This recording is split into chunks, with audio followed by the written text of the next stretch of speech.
Okay, let's try to take a look at this problem. Again, this is just problem 3 on assignment number 12. Let me write out the equation that they're trying to get you to write out here. So x minus h squared over a squared plus y minus k squared over b squared. And what this is basically including the center. I think all the problems I've done before haven't included the center, but this one has a center.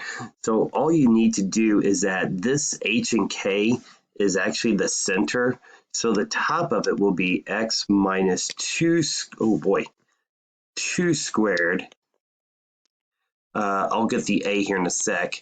And then y plus 1 squared equals, and it's always equals 1, the way the equation is set up.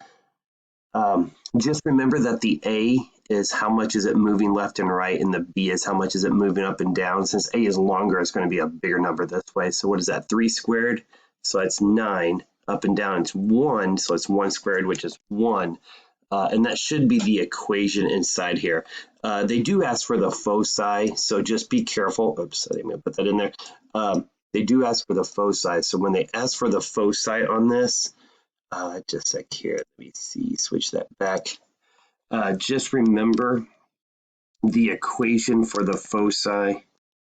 Make sure I get this right.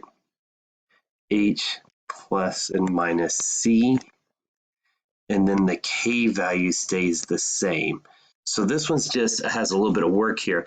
The K value is already given to you by the center of the ellipse, but you'll have to solve for the C value by using that, almost seems like a backwards,